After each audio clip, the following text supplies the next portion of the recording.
Greetings, ladies and gentlemen. My name is Renegade Operative, and welcome to the Prevalent Evil Contagion podcast, the show where we discuss all things related to Resident Evil. It's a new year, it's 2026, and as everyone is saying on social media, it is the year of Resident Evil Requiem. This game comes out next month, so it's really not too far away, and we're gonna be diving deep into the game and playing it. But they did release a Leon-centric trailer at the Game Awards last year. We're gonna be talking about all the theories involved with that. I'm going to introduce my panel, and first we have Arlena. Hello guys, I know it's been a while since I've done one of these. I'm so glad to be back. My name is Arlena Bloodgrave, or recently, you guys might know me now as Lillian Phoenix VT. That is my VTuber, if you guys don't know. I am very excited to be back, and February just cannot come fast enough, am I right? Next we have Enderlucian. So it's I can't even remember the last podcast I am, so thank you for having me. Yeah, that's all I gotta say. Can't wait for next month. And last but not least, we have Yeet. Hey, it's Yeet. I mostly lurk in the Discord and discuss Resident Evil and other horror games here, so I don't plug my social medias most of the time. Some people may know me if they've watched the ones I've been on, but it's been a while since I've been on a podcast, so I'll just say I'm happy to be here and thank you for having me, and that's it. No problem. We're gonna start with the first question that we have, which is basically first impressions. So let's start off simple. What was the thing in the trailer that sort of hit you the most when you saw that Leon trailer? How did you feel about it? Whether it's emotionally, story-wise, whatever stood out, you can label it here. And in general, do you think it sets the tone and expectations for his side of the game? I'm gonna go with Enderlucian first. So with me, I feel like the thing that just hit me was we have Leon in a game. I mean, besides the RE4 remake, but like in a game, the last time we had him was Resident Evil 6, and that was way over 10 years ago. So it was just insane to see him again, and just basing him off his older look, but it still looks like really good too. And I probably should have rewatched the trailer since it's been a while, but I just feel like my hype is just on the roof, I'll go next. This trailer was, well, I mean, it's two sides of this.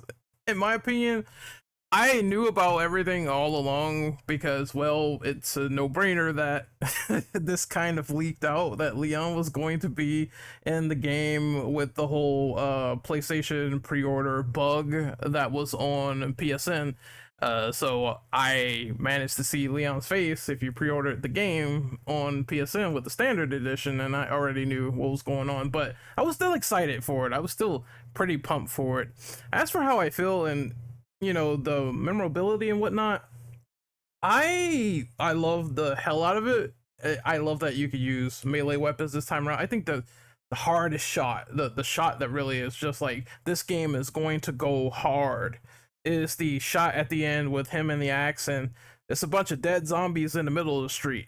That to me just screams like cool, badass Resident Evil. You're just going in and you're just like killing a bunch of things, and you're seeing what is left in your wake with the action horror side.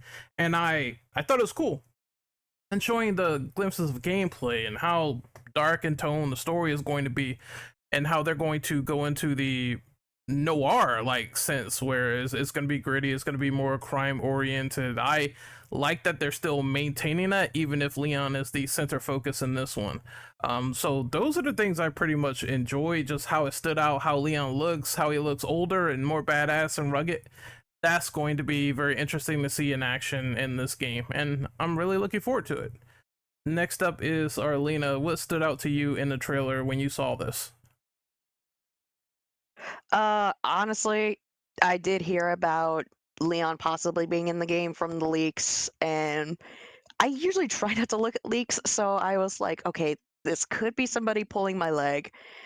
And when I watched the Game Awards with my boyfriend and a couple of my other friends, um, there was a bit of a smile on my face. I'm like, yep, there he is. He's back.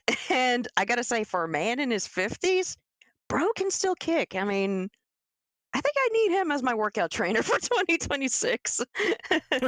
um, I would say also, I've told this joke to a couple of my friends. I swear they just have like a wheel of like if it either being Chris or Leon, and they just whatever it stops on, it's like, yep, we're having this person in there. But I believe it's about to be their 30th anniversary for Resident Evil as a franchise as a whole, correct?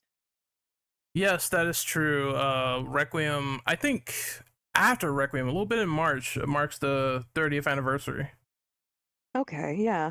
Um, so I think they would definitely want to up the ante when it comes uh, to celebrating their 30 years of being a franchise. And of course, um, I would say um, one thing that I honestly was really excited to hear was, I guess, whether or not it was going to be Matt Mercer coming back to voice Leon. And I was kind of surprised that I was hearing Nick. But I did hear a thing saying that Matt Mercer was no longer voicing Leon after Death Island. So I'm really excited to hear Nick's older Leon. Uh, and as far as like him in the story, uh, honestly, shoot, I had it in my head, but now I forgot. I could save like the next bit of it for like question two. Because I feel like most of my answer is going to be for question two. That's fair enough. We can reserve it for that one. The last one that is up on the panel is Yeats. What is your first impressions of the trailer, and what did you think of it overall? When when it was like the radio and it was like a debriefing, I was in the back of my head I was thinking, why does this sound like somebody's like getting debriefed on a mission? And it was like as it went on, I was like, this is gonna be a character, isn't it? And then I see the boot. I'm like, it's gonna be Leon, it's gonna be Leon, it's gonna be Leon, and then it just pans up to his face, and I'm like, oh my god, it is. And it's just like coming into this, I was like, I don't really know how to feel about legacy characters, but seeing Leon, I'm like, yeah, bring it back, man.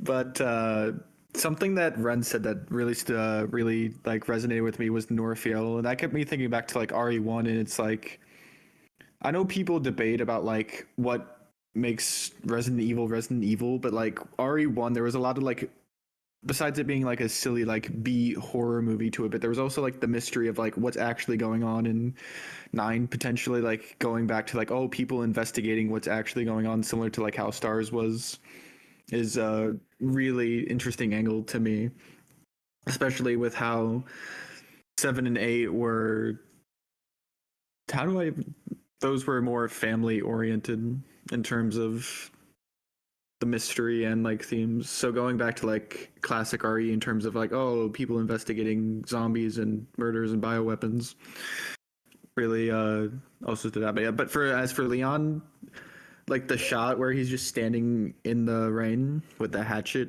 or I think it was hatchet or axe, and it was really cool. It gives me big metal grunge vibes. But besides that, trailer overall was good, and it did what it needed to do while hyping everybody up.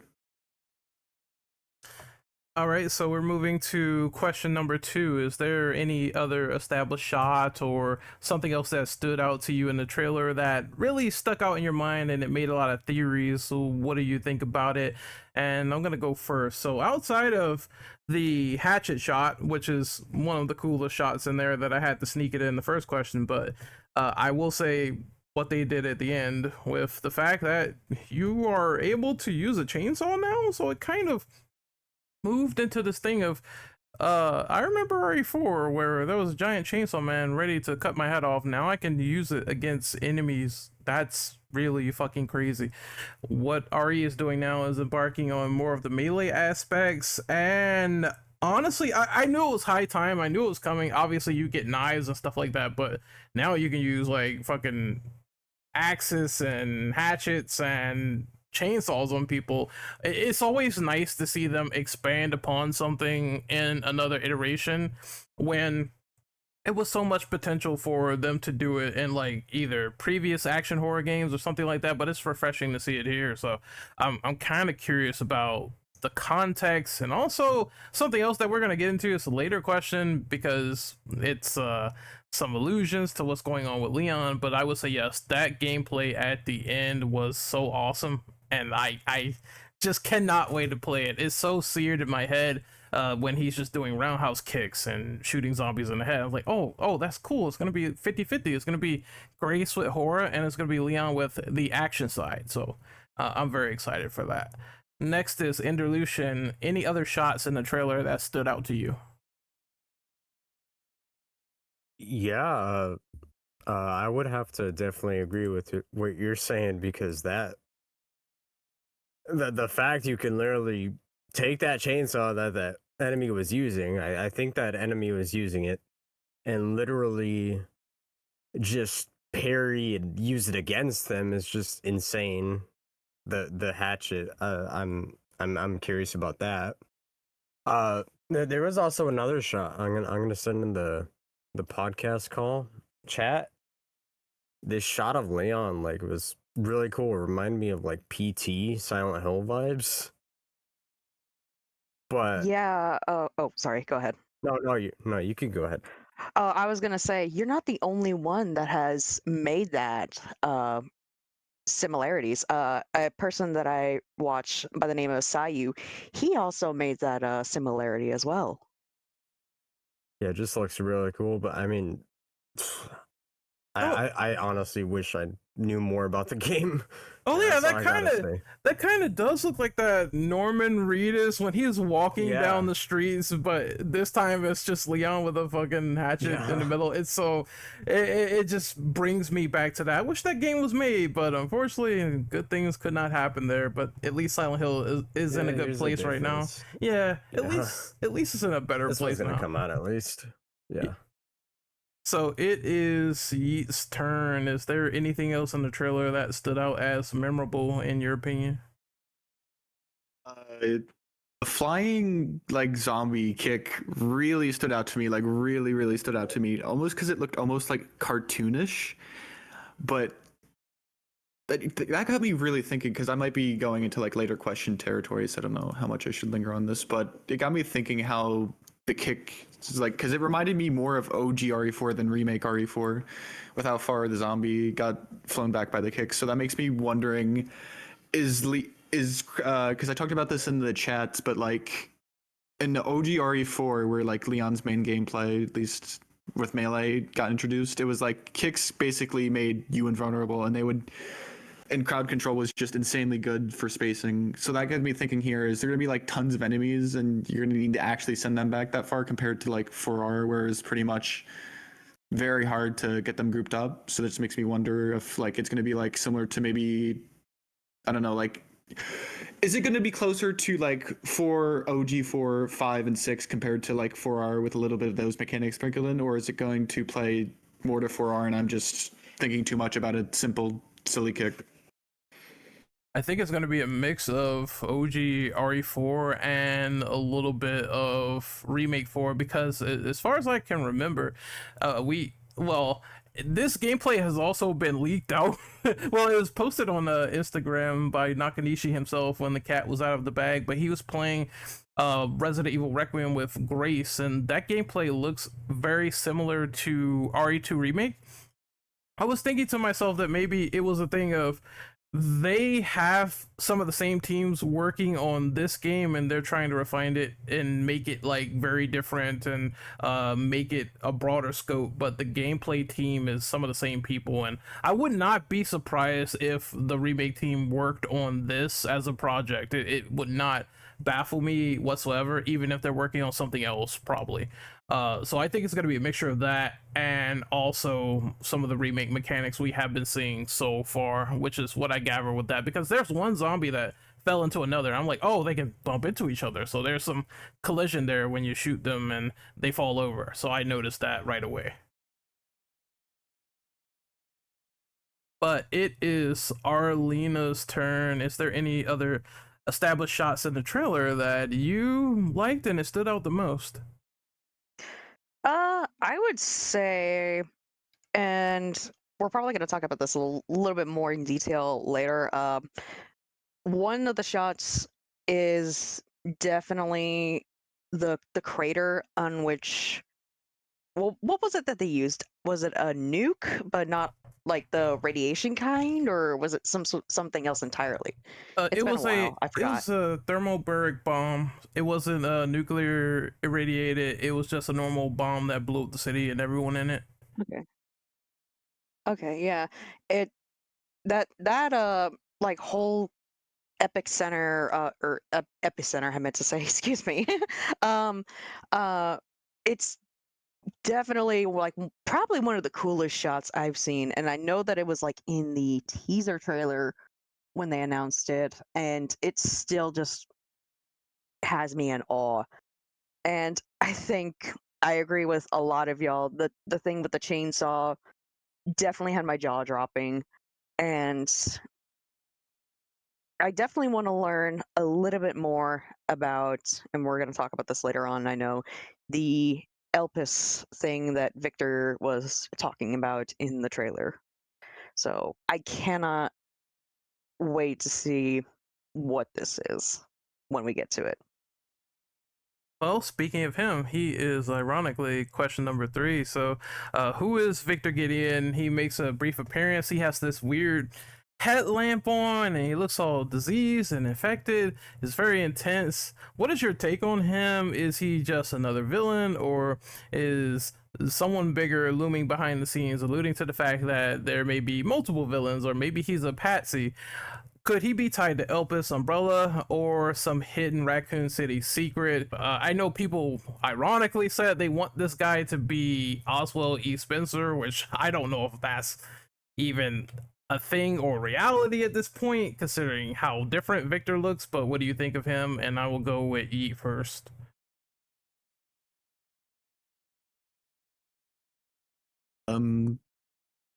I don't really know what to say because it feels like we don't have enough yet. Because you could easily say it's like villain of the week, like 7 and 8 were, but at the same time, I like from what we know, it seems that he's probably infected with Elpis and he wants a cure, but we don't know why he got infected or like. Obviously, there's stuff going on, but like, why are these people infected? Why are we going back to Raccoon City? And it's like it ties into like Outbreak and stuff like that, where it's like, hey, they're doing stuff in Raccoon City, but what are they doing, or who's exactly responsible for this? And this could tie into like 8 with BSSA sending like bioweapons, and it's probably going to tie in like to the rest of the franchise. But I don't. As for Victor themselves, I'll just have to wait and see for now. Okay, here's my theories. I'm gonna try to make it quick, but this is the theories that I had when I reacted to the trailer. I think he definitely worked for Umbrella. The pictures there, we see the evidence. He still looks kind of weird and pale when you really see his face and everything, and he's not infected there, but he looks infected to me all the time. The thing is that he is probably someone who is in the excavation crew, and if you played Outbreak, you would know at the end of File 1, I believe, you'll see that there's Umbrella researchers still kind of working in the ruins of Raccoon City, so they were always there the entire time. What I'm thinking is that Victor was part of that crew, and for some reason he was in there and something happened and he got infected. I'm assuming that's where he got the infection from. And considering that he probably had this logic of, well, I don't want to die. I don't want to turn into a zombie. Look at what this stuff is doing to me. Elpis does a lot of things to a person, which we're going to talk about. But considering that his teeth fell out. Yeah, it's some very, very bad symptoms. And he goes out and finds Grace. I think he's part of that Umbrella crew that worked on that stuff, and somehow they got affected. What I also found out is that apparently this quarantine that's going on in Raccoon City, it was noted by the government because there's a file that was found that was a secret where the government said we're extending the lockdown to 2040. Nobody can come in here at all till 2040. So something big is going down that's going to culminate in this game in Raccoon City, and the government is somehow involved with it if they put the outbreak on notice. And what I'm thinking is, I'm thinking to myself is they're involved in some way with what's under the city. That's what people are assuming, is something secret under the city that nobody ever seen, nobody ever went there before, and now they're trying to uncover it. But there's also a massive new infection infecting people there, and Victor was probably part of that team, and I assume that's what's going on, that's what's happening, and that's why he is all messed up after he tried to kill Grace and he got burned in the hotel. As for if he's going to be a patsy, yeah, probably, because Resident Evil always has these sort of interior villains, exterior villains. We had it before with RE5. Like, Irving wasn't the real villain of that game. He was only part of the first section, and then Chris kills him. So I think this is probably what's going to happen with Victor, and then you find some other big bad they don't want to show yet because spoilers, and then you fight them, and you'll see what's going on with them. So I do think he is a means to a bigger villain. We just don't know yet. Next up is Enderlucian. How do you feel about Victor Gideon with appearance? Do you think he's another villain of the week? And do you think he's the main villain? What do you think about him?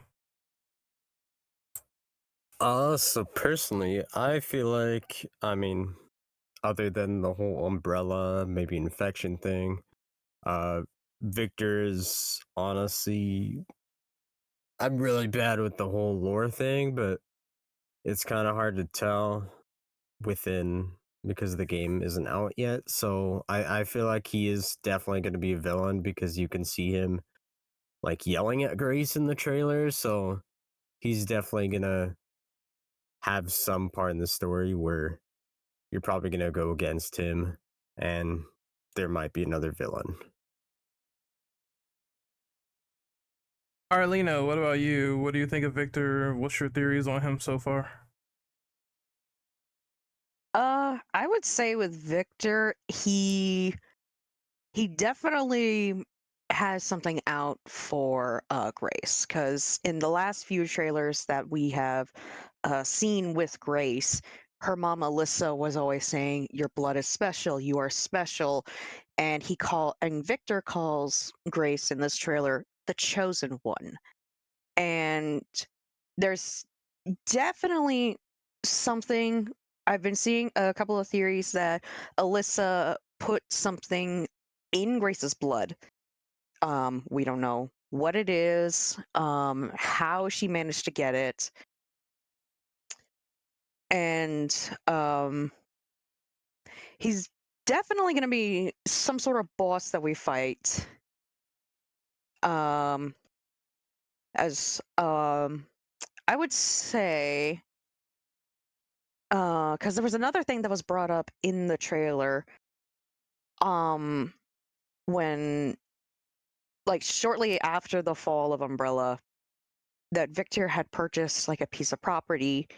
We don't know if it's like it's definitely within like the city limits of Raccoon City, kind of like the Spencer Mansion was. So I would say that he has been doing some experiments at this mansion for some time, and as like some of y'all said, he possibly has gotten infected, hence why he looks so freaking ugly and definitely needs more than just dental floss. Oh my Um, Jesus. one of my friends actually pointed out that he kind of looks like something out of Outlast, and ever since then I have not gotten it out of my head. So,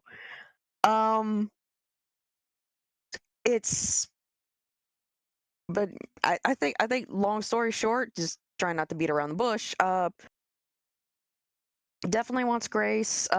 For whatever Elpis is, and whatever Elpis is, I guess we'll have to wait and see. All right, it is, well, the main attraction, this supposed virus, Elpis, or is it a project or is it a symbol? Fans are going wild over what Elpis actually means. Is it hope, a virus, a secret project? And what do you think the trailer is hinting at? Or is there any connection to the imagery or the villain's motives that we should be paying attention to? And Enderlucian, it is your turn on this question first. So my speculation, given everything, Elpis is some sort of virus that, back then probably was created and it's finally gotten out because we are back in Raccoon City. I mean, other than that, there's nothing else I can really put out there, though I haven't really inspected. I just like to, get into it when the game finally releases. But yeah. That's fine. That's fair enough. I have a couple of theories that I want to hammer in. Okay, so as far as I know, and this was seen on the subreddits, but I don't want to put in too much stock and credibility into this until this is seen. But they said that the meaning of Elpis means hope, and it's some sort of mythology term for what's at the bottom of Pandora's box. And I was thinking to myself, okay, that's a little bit weird. Like, is hope at the bottom of Pandora's box? What could that really mean?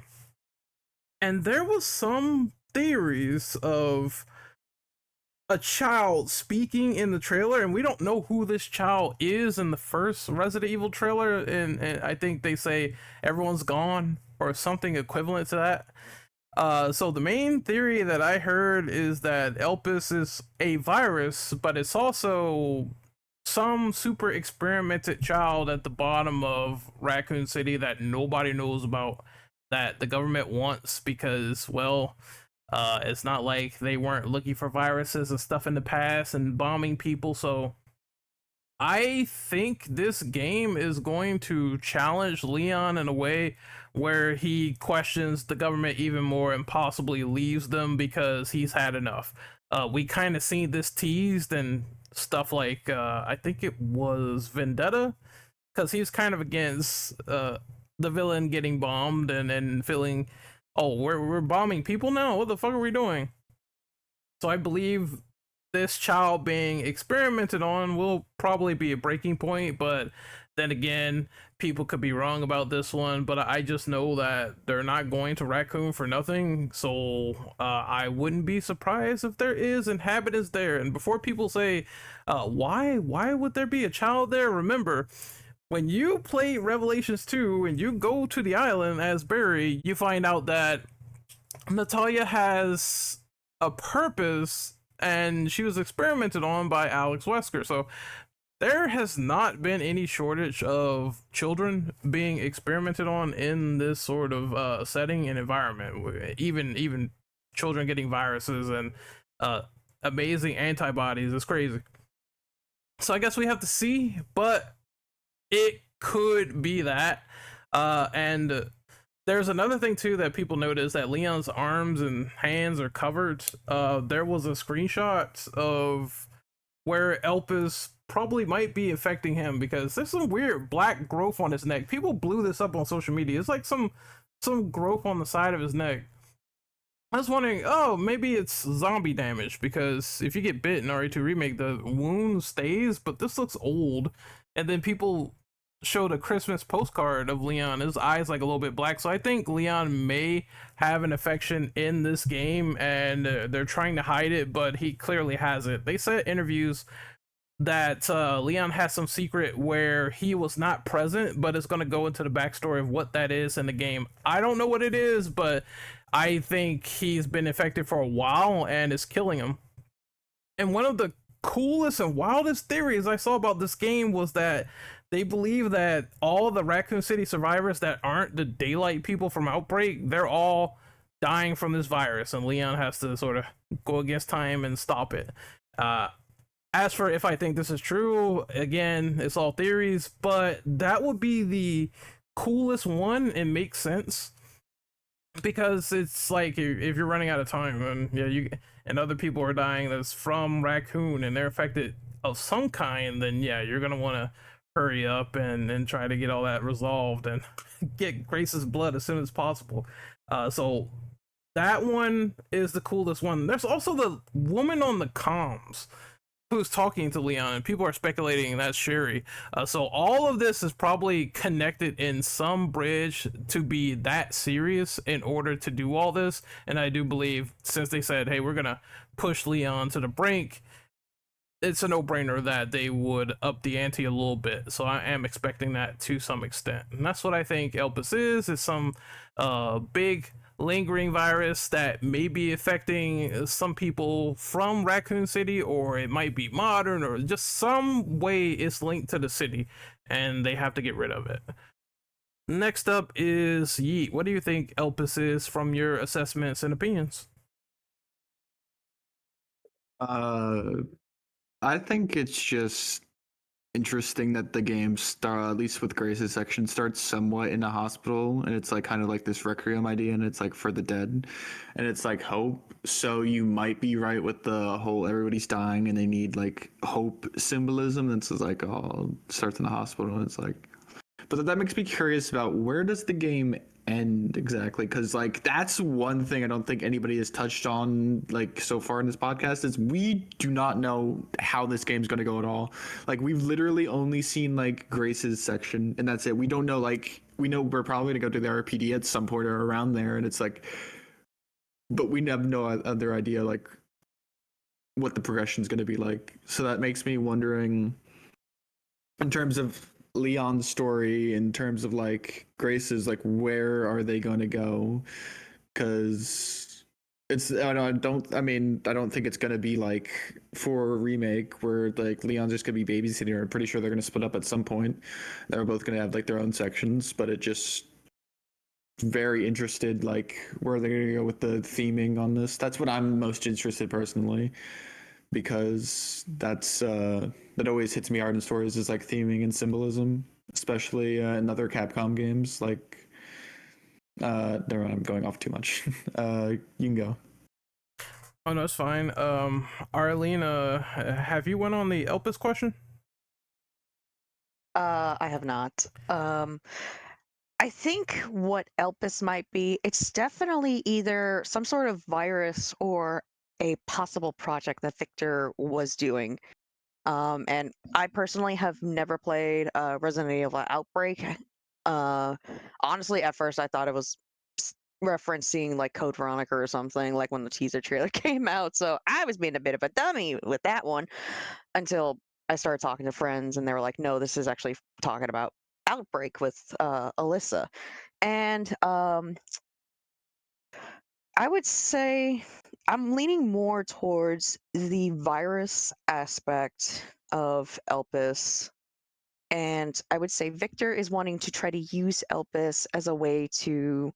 One of the things about Umbrella is and basically in ways they are trying to play God. They're trying to evolutionize the human race, trying to make things quote unquote better for the world. And we've seen that fail time and time again. Um, and this also ties in with Grace's blood. She might possibly have a cure for this virus in her blood. Hence why why Victor is adamant about getting her blood to cure himself. Or maybe she has, I'm gonna reference The Last of Us with this. She could be kind of like Ellie. She could have some sort of antibodies within her that can fight off this infection. It's hard for me to say that it is a symbol of hope, since the United States government has been basically been given a notice of this. And when you were talking about the fact that there's a theory that there might be a child involved in this, and I was thinking of characters like I believe it's been a while since I played Revelations 2, and you said her name was Natasha, correct? No, Natalia Corda. Natalia. Okay. And I was also thinking of Evelyn from Resident Evil 7, and then there's technically also Rose in Village. Sherry Birkin too. Sherry as well. It's I would say, yeah, my brain is definitely going more towards the whole virus thing. But I would say by the end of it, and with the thing with Leon, I do want to save that for another question. So I'll save my thoughts about Leon and that whole little infection thing that he's got going on for another one. All right, fair enough. We're actually almost there anyway, but we have to talk about. Can I just say something real quick that actually just crossed my mind? Go ahead. It was like, well, if it was like you were talking about like the virus part of it, and that got me thinking.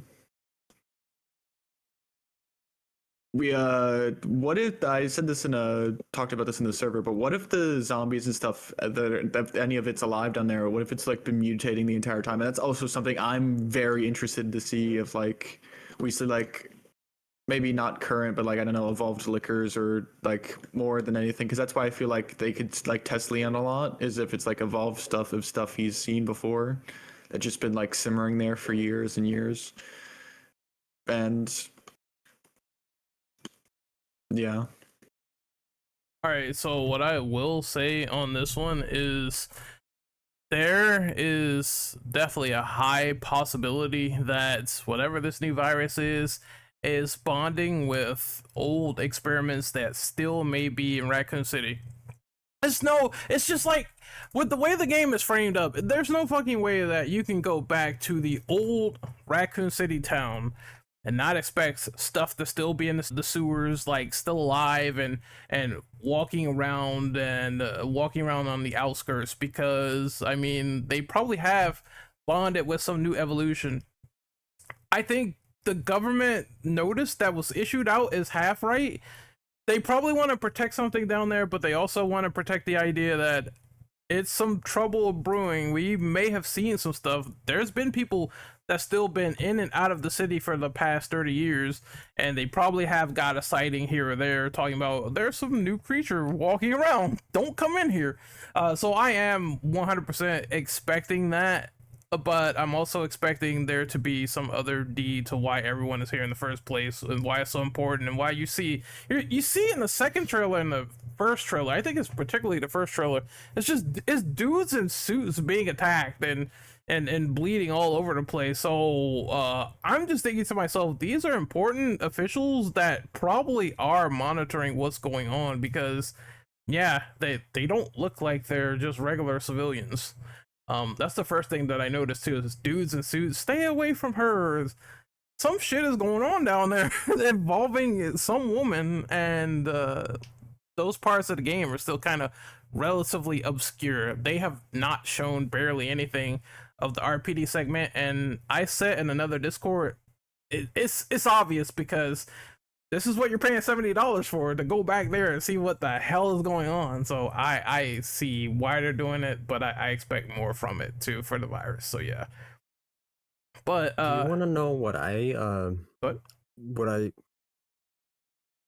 I kind of want there to be like more mutated like animals. Wasn't there like a zombie elephant in Outbreak or something like that? Yes, there was mutated. There was a zoo. It was the zoo, yeah, zoo level. Yeah, the zoo. Yeah, like I'm interested to see if there's like that going on with animals, or like mutated hunters, or just anything, you know? If they're going back to Outbreak conventions, then I think that's the perfect time to show some of those levels that you could not get to before, and they were Outbreak exclusive.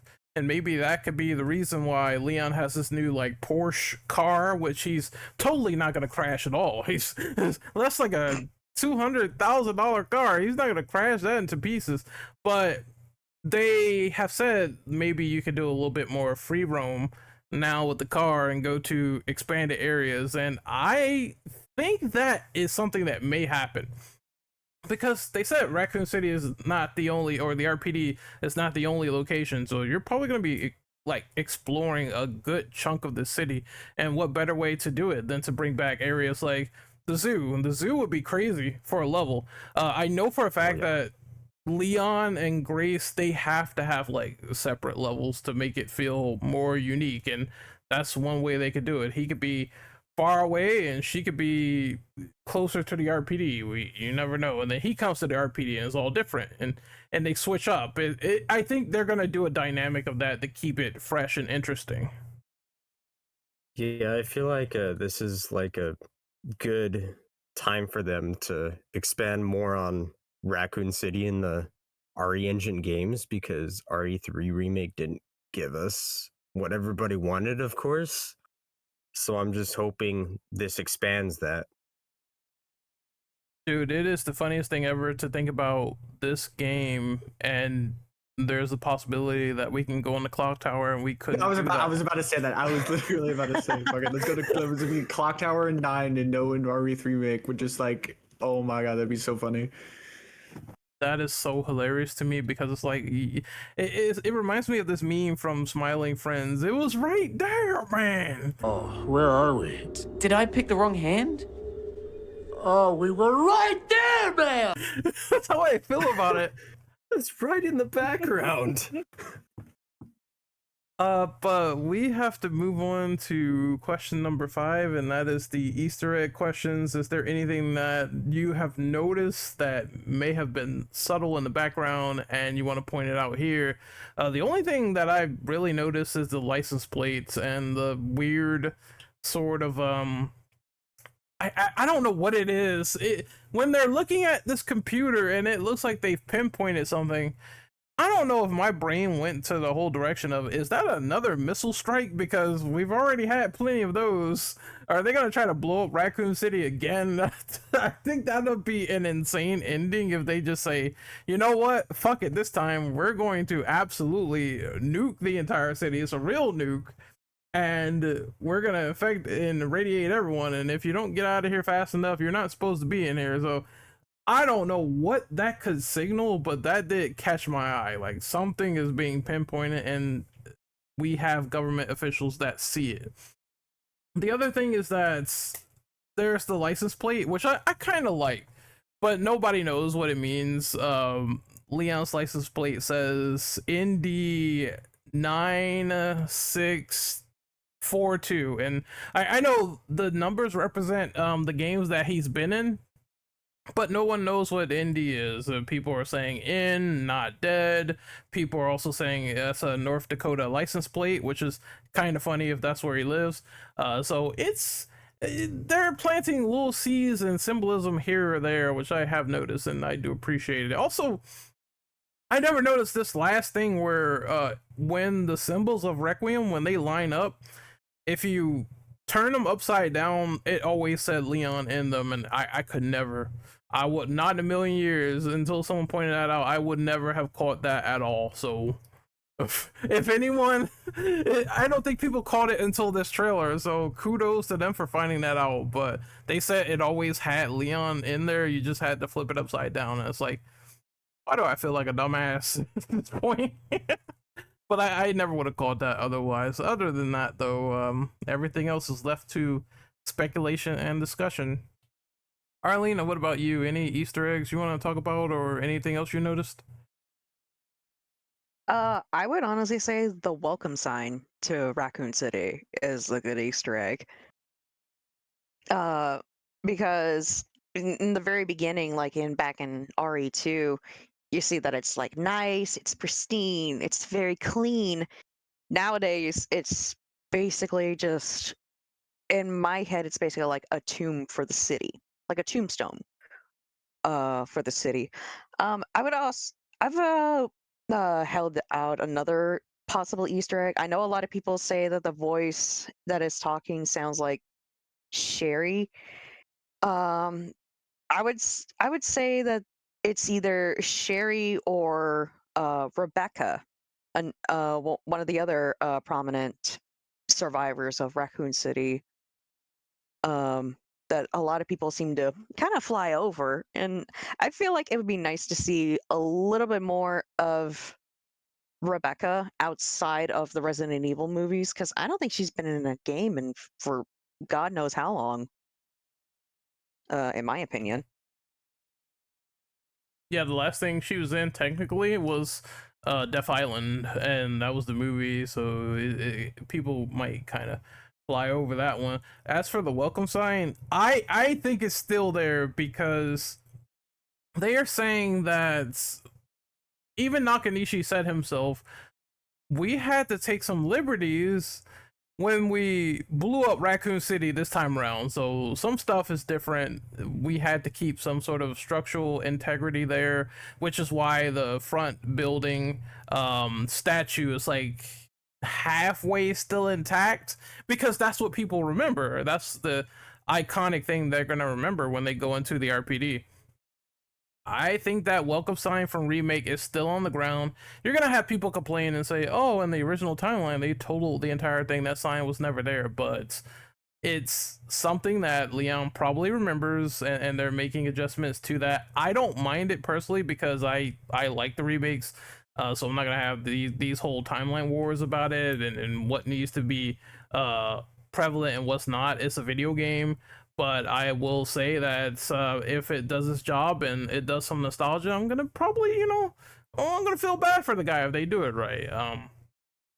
So it all depends. But I do want to wait and see more and see where it goes. But Enderlucian, it is your turn. Any Easter eggs that you want to talk about? I mean, the only Easter egg I just wanted to bring up was basically speculation about the whole Sherry thing. I mean, it could be Sherry or Rebecca. I think the person is blonde. I think in the shot, or maybe that was a different person. And then just the whole Leon potential infection thing. But yeah, there's nothing else. I don't want to get into all this with it not being true. So yeah. That's fair. Yeet, it is your turn. Any Easter eggs you want to talk about? Yes, I'm surprised nobody pointed out the best Easter egg overall. Yellow paint is gone. Oh my god, I did see people talk about It was like the boxes don't have yellow paint anymore. They look natural. I completely forgot about the yellow paint controversy. It's like I think somebody did a screenshot and like I don't know if it's the top of it, but like there's a little tag I think that has yellow on it. That's like so instead of being like the entire box, it's just the thing at the top, which I actually think is a lot better, at least for most people. Since to me it always seemed out of place, like especially when they could have just like I don't know, like done any other way, or at least people let it discover naturally. I don't have a big super issue with yellow paint, because I think if it wasn't a thing in certain games like Final Fantasy VII Rebirth, I definitely would have got lost on holding on to some of those cliffs. But I really like how Silent Hill 2 Remake did it, where it's like, it's this white cloth and it's nothing that's really too distracting in the environment. It makes sense. But besides the yellow paint, I mean, there's the chainsaw reference to RE4 with Leon becoming the Chainsaw Man. I'm pretty sure at least that. But I was thinking mostly about gameplay references that aren't like extremely obvious. It's like Leon's kicking a thunder reference, just how he plays. But yeah, besides chainsaw death, not much. All right, so we're moving on to question number 6, and this is the one that people wanted to talk about more in detail, and this is Leon's return and possible fate. So we see Leon back alongside Grace but there's a lot of fan worry whether he makes it through the story or if he lives. What do you think? Do you think that he's on a classic heroic arc that ends in sacrifice, or do you think the game will take a different approach? And side question, do you think that Leon might overshadow Grace in terms of story and gameplay? What do you feel about this, Arlena? I think when it comes to Leon in particular, one of my friends, when they noticed the infection on Leon's neck, they say that he's possibly gonna die in this game. And I kind of like gave them this look like, no, they wouldn't. They wouldn't. And if Leon were to die in RE9, he would. I feel like they would definitely have him going out in a blaze of glory. Um, as far as Leon overshadowing Grace when it comes to story and gameplay, I believe that depends on the person.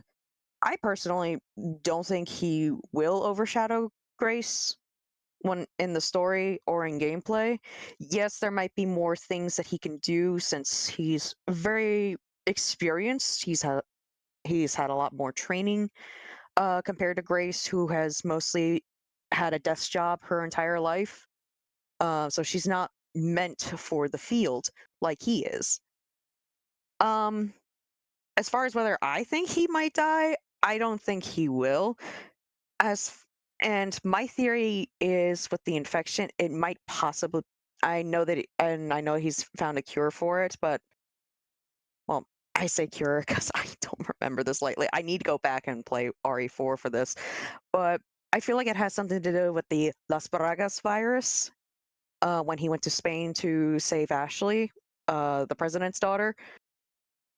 So, um, yeah, that's pretty much what I think of it. Okay, I'll go next on this one.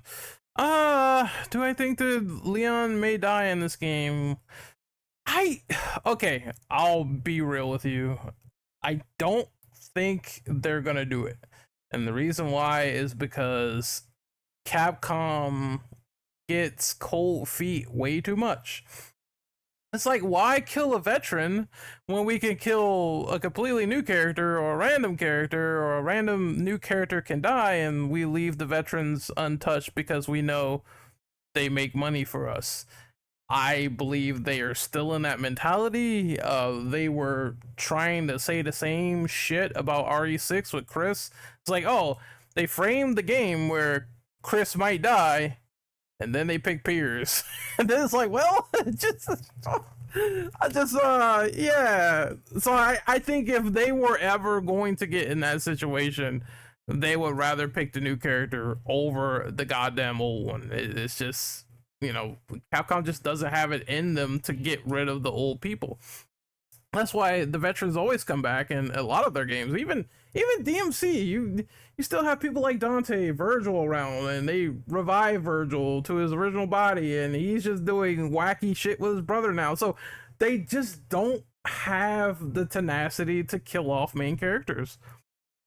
But I do think that we may see Leon retire, or maybe he loses like a hand or an eye or something like that, and something might happen to that effect. But there's always 14 years in between that in the timeline where they can make a bunch of Leon games, so we're not going to be any short of that character if they go back in the past with the timeline jumps they've been doing.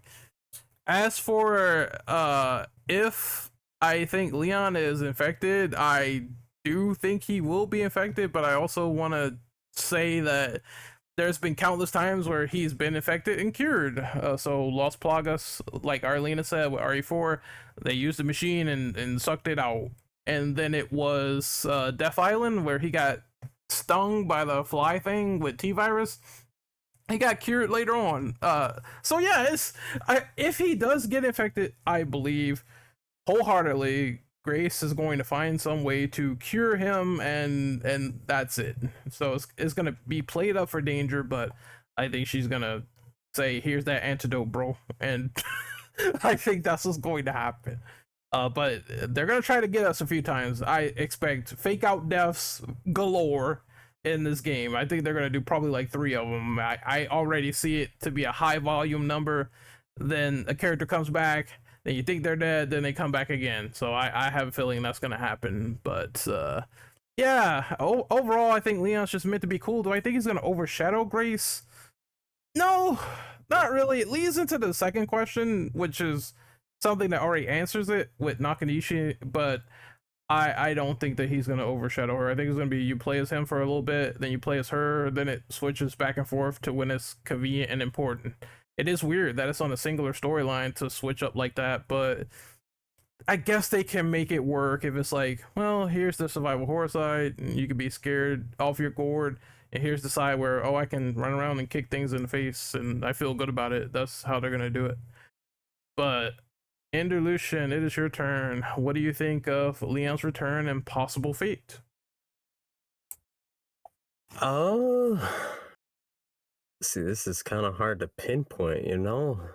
Leon's like the guy of the series, so if something happens to him, I mean, look what happened with Chris. I mean, Chris is still, I mean, he's probably really old.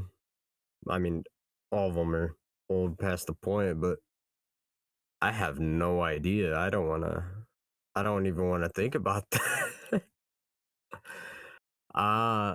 But maybe it does lose a hand or something like that. I mean, you gotta obviously stop fighting Umbrella and just all this after some point. We all can't do this forever. I mean, that's just how life is, unfortunately, but I feel like there's have gonna a be a question turn of for you. events. I Yeah. have a question for you. How do you feel about them making everyone so old now? I don't think we ever brought this up on any of the podcasts, but what do you think of them just jumping so far into the future that everyone's like super old and Chris is like almost 60? I mean, it just goes to show. I mean, that's life. They can't be young forever. But it seems like from what I saw, I think it was the director. He made a comment like Leon's like in his prime, maybe. He Like, said I mean, it looks. he said this is What the did he say? he said this is the strongest version of Leon so far. He's at peak condition at like 49. Yeah, that's just insane. I mean, I can see it from the gameplay though, but that's just absolutely insane. Like, he was like what 28 in RE4, so it's like I just can't wait for that. But it just the whole aging thing is just obviously. I mean, it's just life, you know. You just got to go through. I mean, I don't know. There's always mixed like things everybody's gonna say, but that's just my take on it. That's fair. Next up is Yeet. How do you feel about Leon's return and possible fate? I feel like he's not. I feel like it depends on because I don't think it's gonna happen because with Eight and Ethan's death, like they were like they got emotional when talking about the end of his character. So I don't see if like I don't know if we're gonna get like any interviews more about Leon's character or like how they're gonna react because that might tell us his fate. But in terms of like gameplay and what I want to see from Leon is like the end of his journey, or like if it is I hope it's some of the most fun Leon gameplay if it's gonna be in because like the best part about Leon is kicks and melee and crowd control and like just always up against at least from 4 and like what made 4 so good was just how get stocked against the odds you were while still like retaining a sense of realism. So if this is peak Leon at like old age, I'm kind of really interested to see what they do with his like in terms of making it challenging because I thought the age thing would make it like the most challenging, but if he's like doing all this, if he's still doing backflips, I don't really know what they're gonna do to like really challenge his character. and like I heard, I was thinking about it, but I don't know if it's gonna be like too RE4ish with like its plot points, because it's like, because I don't think he's gonna babysit Grace like Ashley. I think Grace is gonna have her own sections, and this is gonna go into the next bit. But like they already did like the horror and action part with like Ashley's section in 4, and it's like if it's the same type of atmosphere difference, then I think they could easily nail 9, as long as like Grace's gameplay is more like RE2 ish, if you know what I mean. Speaking of that, we're moving into gameplay territory. So we saw Leon at the end of this trailer doing like all this crazy shit, chainsawing people, kicking people, doing QT finishers. Is very RE4 actiony. And Grace seems to get full survival horror for her gameplay. So slow zombies, you're throwing bottles, you're hiding, you're doing stealth, you are trying to evade them. If there's more than 2 enemies in a corridor with zombies, you're fucked. How do you guys feel about this 50-50 split between horror and action horror with Leon and Grace? Do you think it will affect the pacing, scares, and overall immersion? And we will go with Arlena first. I personally like the 50-50 split because I think it, and this goes back to what I said in the previous question when it comes to someone like Grace, who is not used to being out in the field like Leon is, because again, she's always sat at a desk job, and she was only selected for this mission in particular because the Rimwood Hotel, which we haven't really talked about much in this podcast, is the place where Alyssa Ashcroft, her mom, was killed. And um and I do agree with the fact that with Grace you get all of like the spookiness of like Resident Evil 7 mixed with Resident Evil 2, where you're having to sneak around. And with the recent creation, if anybody's ever played the demo, I believe at Tokyo Game Show, where you're having this gigantic creature that can crawl into the ceiling, you're also having to look up just so that way that creature doesn't fall right on top of you and scare the shit out of you. Whereas with Leon, uh, much more experienced, he knows what he's doing, and again with the whole chainsaw and the zombies thing, um, definitely a lot more action on his end.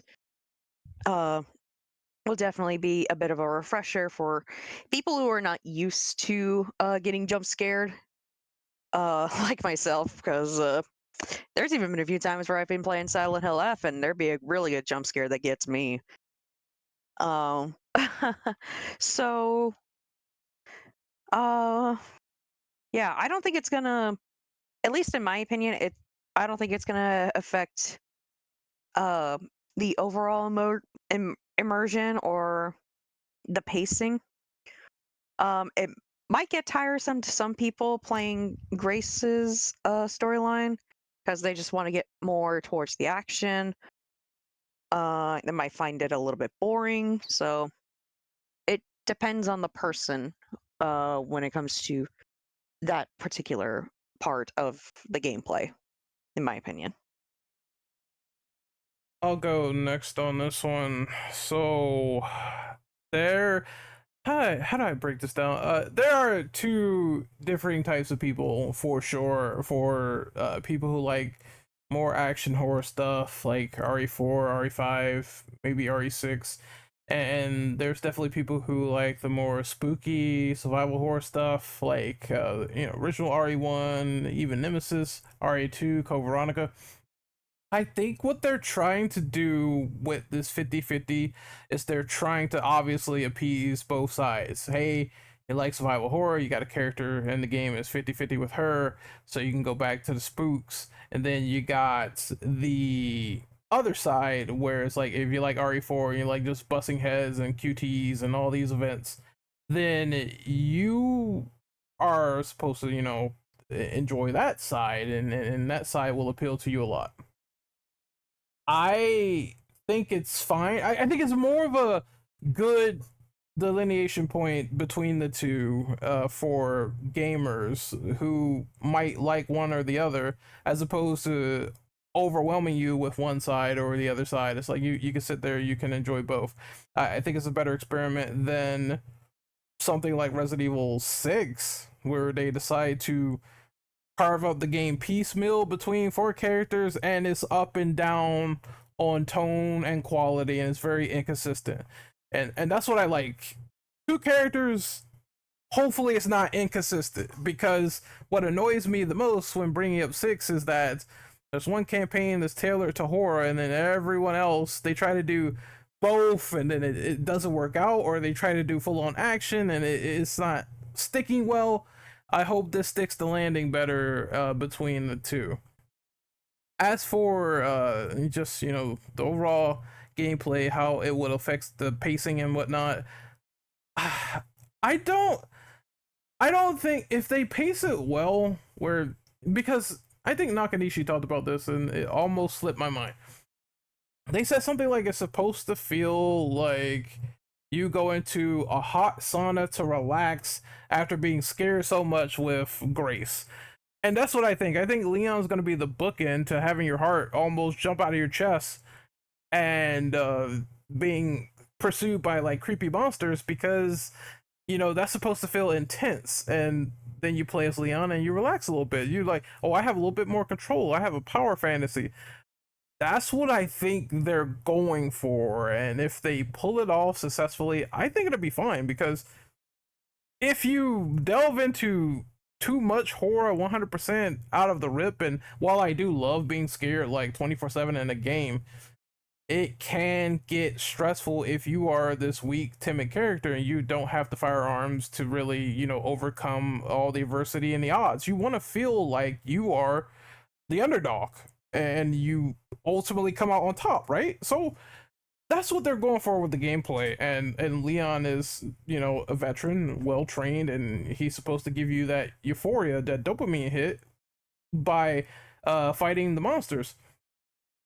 One thing I noticed this too, when Grace was running away from the big hag or whatever, Leon was shooting it in this trailer. So I would imagine that it's gonna culminate to that. You have a tense moment and then you can beat the shit out of it a little bit later, and that's fine in my personal opinion if they can coordinate that. So that's what I'm hoping for.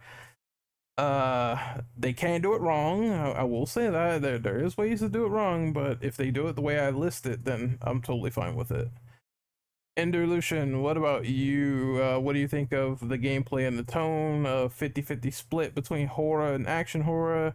Do you think it will affect the pacing, or are you fine with their choices? I mean, personally, this can go many different ways. So I just hope, I mean, it just really depends, because I'm thinking of a, like, storyline wise. Let's say like you're playing as Grace and then something cuts off, like something huge, and then it's like, oh yeah, like we're just gonna give you Leon now. just that suspense of something going on. I just remember this because I don't think you played much of Rebirth, Final Fantasy VII Rebirth, but that's what I was doing with that. I mean, but I'm just curious about how they, I mean, this can go well, but I do like the fact that they're combining 50-50 between the two. Just, I hope pacing is good and just everything else. One thing that did, like, come to mind was the fact you could switch between third and first person. I just wonder how Leon's gonna work in first person. I honestly forgot about the switch between first and third person. I don't think until you Leon's mentioned going it. to be in first person. Oh, you don't think so? It's just probably gonna be No, Grace. I was thinking Grace is gonna be first person, Leon's gonna be third person. That way, you could probably play Leon in first person if you want to, but like you can't bitch about it because you didn't just play it how it was designed. Yeah. Okay. Yeah. I don't know.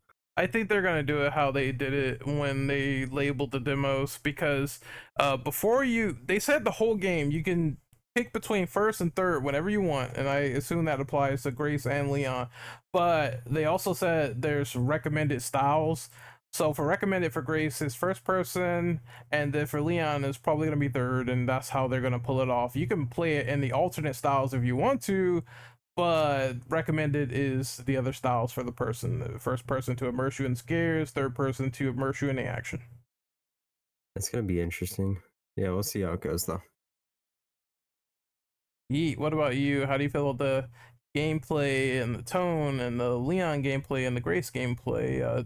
Do you feel content with the 50-50 split, or do you have a different opinion? I feel like I've seen a lot of discussion about what RE is in the community, but I feel like a lot of people forget RE is also very heavily on action, even in like the early games. Like in OG games, you have so much ammunition, it's kind of insane, and you also get an insane arsenal like early on too. So it just always like hearing people say, "Oh, it's like too action or too horror," or like whatever makes an RE. So it's like it's always been an action and horror franchise together. So when I hear like you guys talking about like, oh, if Grace is gonna be like what too scary or too much Leon's gonna action's gonna take away, it always makes me feel like they're probably going to do it like in an all right way. Just because I mean, I don't know. Obviously it might be difficult, but they've like in a way 4 remake has kind of prepared them for this.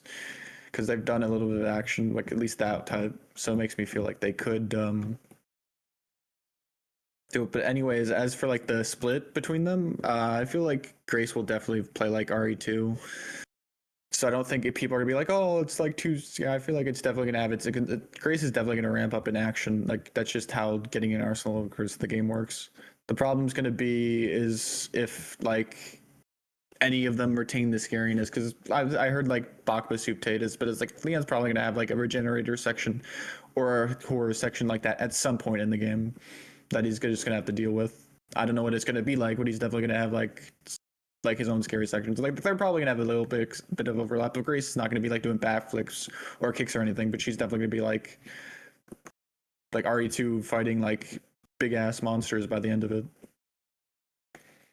Yeah, I said they'll do action horror, but in their own way for Leon. So regenerators or being swarmed by hordes or seeing some new creature where you may have firepower to try to stop it, but it has like a lot of armor and it's hard to kill. I think it's still people say RE5 is not as scary as 4, and I agree. But one very tense moment was when that stupid Reaper bug came out of the cocoon, the giant cockroach, and it killed me in one hit. So that can be scary and intense if they introduce elements like that. A one-hit kill enemy. Even though Leon is well equipped, you have to be careful, otherwise you will die from that or something to that equivalent. So it can be done. They can do it. It just depends on its placement and tone and where the atmosphere hits right. So I'll give it a chance as the game is not out, and I'm kind of looking forward to seeing these segments play out in real time. But has everyone gone on this? Arlena, have you gone on this question? Yeah, I think I was like the first to answer the question. Okay, then I want you to do question 8. This is sort of a bold forecast. Like, is there one prediction that you have based on any of the trailers that you want to stick to that you're gonna hold until the final game comes out? One theory in particular has really popped out at me since the demo of the Tokyo Game Show, and it is about the creature that you see chase after Grace. There's a theory going around that this is possibly Alyssa, and some people point out the hair is the same length as Alyssa's when she was killed, and people say that she was not killed, but in fact, uh, it was like a fake out death kind of thing done in front of Grace, hence why she survived. And excuse me, that uh Okay, my brain. I had a brain fart here. That her mom basically survived and became this creature that you now have to fight.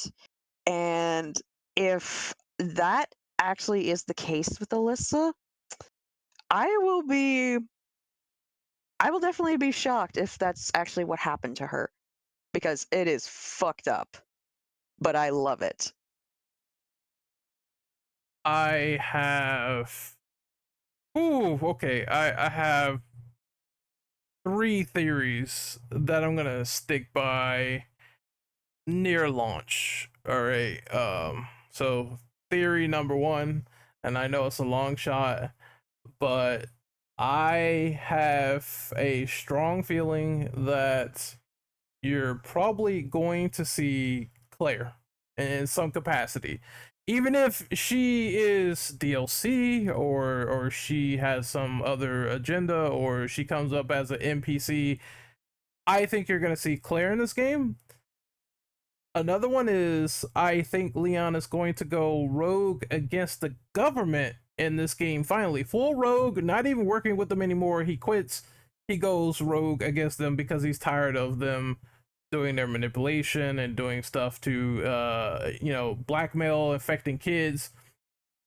I believe he's going to finally say, fuck it, I'm done in this game. And the last thing I want to predict that I'm going to stick true to near launch is I believe Leon is going to get injured in some way, and I think he's going to lose an eye. And those are the 3 ones I think they're going to stick with, because even though they had the AI image of Leon with the eye patch and Nakanishi was sort of playing with it, I would not be surprised if that becomes a plot point, and that's one of the ways they try to show that the survivors are having tolls taken on them by physical injury or by psychological. And I think physical is going to eventually start to show on scars of the characters that we all know and love, and that's one way of doing it, really. So I stick to those 3. Those are my predictions. I think it's going to hold until launch. Next is Enderlucian. What are your forecasts for launch? Uh, yeah, this is a lot. I did like the whole thing with Alyssa. I mean, that whole thing that would be pretty messed up. I mean, didn't we have the one with Village where that baby was Rose or something? So I mean, I can't even remember if that was actually Rose or anything like that.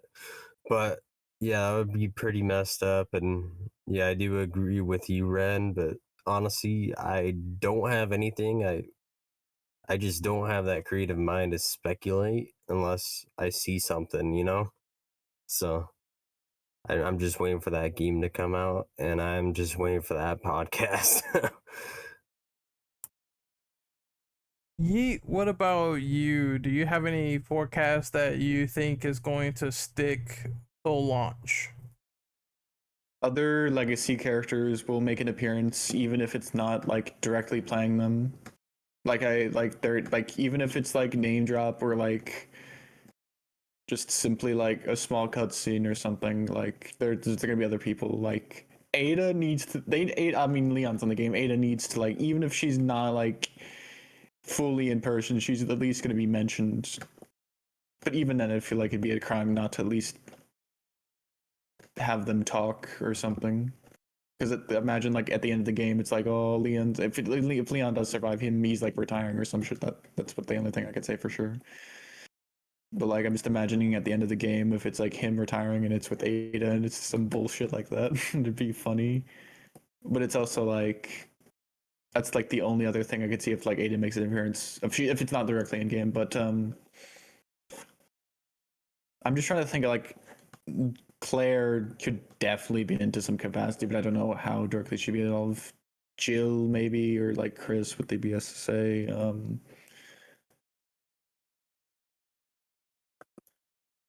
I'm gonna make another prediction. It's one more I want to squeeze in there. It's been 14 years since time has passed in the timeline and everything. I think that one of the legacy characters, somebody got a kid. I'm predicting that now, and that's gonna be played up in the storyline.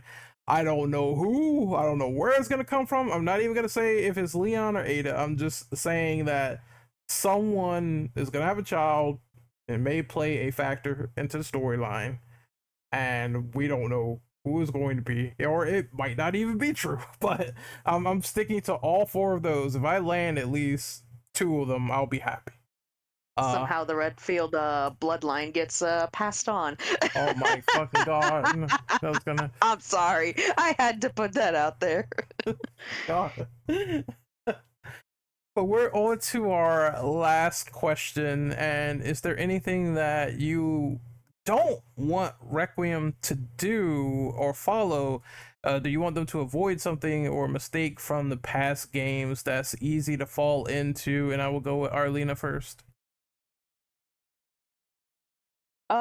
If there's one thing actually, there's a couple of things that I would say that would definitely ruin RE9 is that if they decide to retcon some things, it's okay, but don't do it too much, because then it leaves more questions open rather than being answered. And I would say one thing that always gets me when it comes to stories, because I do tend to read and listen to a lot of audiobooks when I'm at my daytime job, and I would say don't rush the ending. Make it something memorable. And again, this is the 30th anniversary. You're gonna There's gonna be some liberties they're possibly gonna pull out, like all the stops for this one. Uh But yeah, I would definitely, the biggest thing is don't do too much retconning if you are possibly going to do that with Requiem. All right, it is my turn. I really don't. Surprisingly, I had a lot for the last couple of questions. I don't have much for this one. The only thing I would say, I have two things they shouldn't do, and one of them kind of agrees with Arlena a lot, and that is no cliffhangers for this game, for the love of God. I feel like it should get a definitive ending, and I just feel as a Resident Evil fan, we have way, way, way, way too many unresolved cliffhangers at this rate.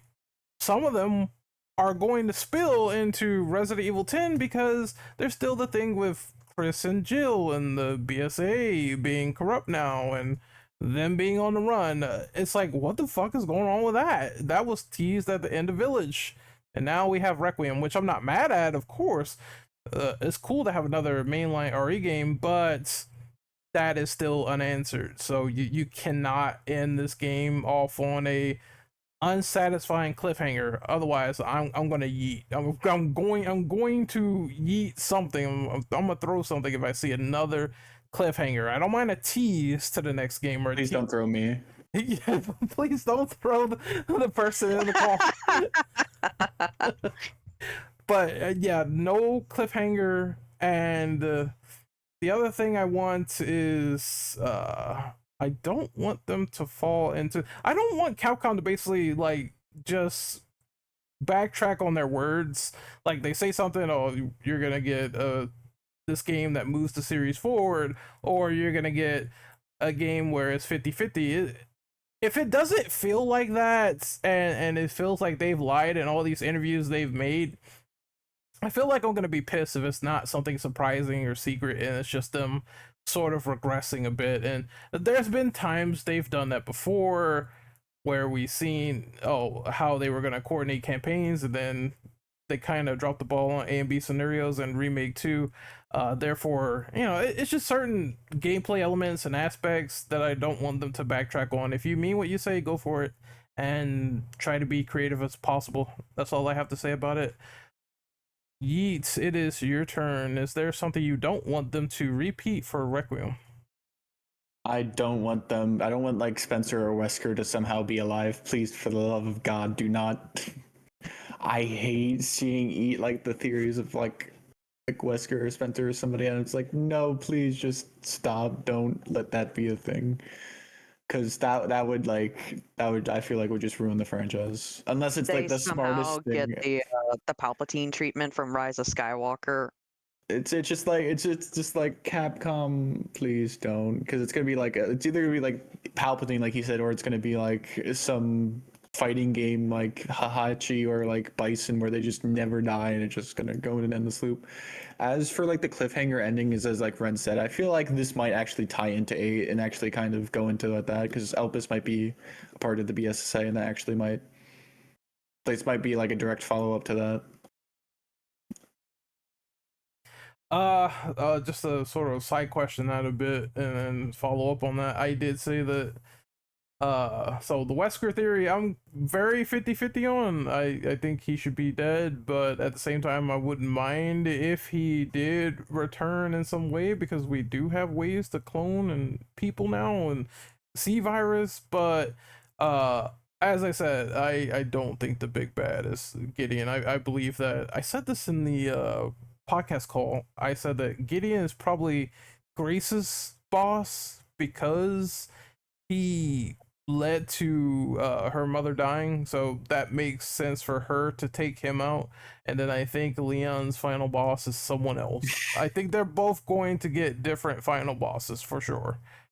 And we don't know who. I'm going to assume that it's someone within the government that is on site and they know Leon is there. I just have a strong feeling that it's going to be a government official that's kind of been sent, or agent that's been sent to take him out, because I stand firm in my belief that for the last question, they're going to eventually turn on him in a very, very nefarious way. And I think that is going to happen in this game, and you fight whoever that is. And I think that would be interesting to say, oh, we're gonna send someone out to get rid of you because you're kind of going against us. And this is what is happening with a lot of the vets. It even happened with Chris in the BSA. Someone got sent to kill him, so I wouldn't be shocked if the same thing happens to Leon, and you got to fight whoever that is. So yeah, that's just what I wanted to add on that one. Enderlucian, do you have something they shouldn't do for Requiem? Do they have something that like you don't want to see, or something that was done in previous games that you don't want to see in this one? I mean, yeah, I personally agree with the whole cliffhanger thing because, yeah, just the ending of Village right there. Unless that does come up in Requiem, no idea. But I mean, other than that, I mean, the Wesker theory. I don't know, the Spencer and Wesker theory just silly, but it's also very interesting. But why not just bring back Jake or something? I don't know. But yeah, that's all I gotta say, honestly. It's funny because after seeing Victor Gideon, I don't think he's Spencer at all. And if they pull that where it's like, oh, it's just an alias all along, I am in the camp where I do think that is dumb. I'm going to say that is completely dumb because Yeah, why? we saw him die. Yeah, it's like we saw him die. Then it's like why? And then he's like this scientist that stands out. And was Spencer always pale and tall like that? No, so it would not make any sense to me. So I'm in the side of that would be dumb. But this was a fun podcast, very fun and very intriguing on all the answers that we gave for our theories on what might happen, what may not happen, and some of the interviews that we touched upon is pretty fun. We're gonna do our sign-offs. The next time that we talk about this game is going to be when the game comes out, and we're gonna do a deep dive on that. So when Requiem releases in February, we'll talk about that in March, and it'll be pretty fun. Also, Fatal Frame 2 is coming out, so double the horror games coming out in a short amount of time. So we're gonna do our outros here. Yeet, where can we find you on social media? I go by someone's right on social media. I have the that's someone's and then just with right, and it's all spelled with normal letters. I can be found on X or Twitter. I also have Blue Sky. It should be the same handle. Someone's right. I post about various games, but so you can find me if you just want to chat about some random games. I'm down for whatever. Next up is, oh, excuse me, I lost my voice. Next up is Arlena. Where can we find you on social media? All right. So if you guys want to watch me play Resident Evil, so what I plan on doing, I'm gonna go ahead and announce this on here, is what I plan on doing for Resident Evil. It's gonna be the first YouTube series that I straight up record. So you can find that on my YouTube channel, which is youtube.com/Arlena Bloodgrave. If you want to see me stream other games that are coming out this year, there's so many games that I have lined up that I'm going to try to play. You can find me on Twitch, which is twitch.tv/LillianPhoenixVT. I stream on Tuesdays, Wednesdays, and Thursdays, with the occasional Fridays and Saturdays from 7 p.m. Central Standard Time to 9 p.m. Central Standard Time. If you want to see any updates for my streaming schedules and what all I will be playing that week, you can go to my Twitter account, which is where I mostly post actively on there. It is going to be at a Bloodgrave, capital A, capital B, Bloodgrave, and yeah, that's pretty much where you can find me nowadays. Interlution, what about you? Where can we find you on social media? You can find me on Twitter, Instagram, YouTube, at Enderlution. Recently I have not been streaming or anything. I mean, I'm mainly just working on a bunch of fan dubs. I'm just doing a bunch of fan side dubs just for the fun of it. Try to get into that stuff, but yeah, that's all I got going on. You can find me there. And you can find me on social media at Renegade Operative. You mostly find me on Blue Sky at rentoperative.bsky.social. I've uploaded several videos on my YouTube, which is talking about, stuff like AI and gaming and how that is affecting things, and action horror, hate for remakes, a lot of stuff I'm trying to get out alongside this podcast. So go check it out. We're at the Infinite Ammo Syndicate on YouTube, and yeah, it's going to be a fun year.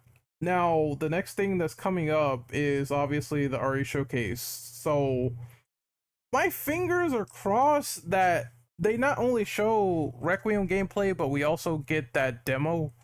And if we get the demo, I will indeed play it and stream it. And I hope we get just some tease into the future. My god damn it, it's the 30th anniversary. I know the game's coming out, I'm spoiled, but I hope they tease something else at that show. If they do, and it's an emergency, we will be talking about it. So we will see you then. But until then, this is the IES signing off. Hopefully you guys take care. And as always, stay safe and be good people. Later.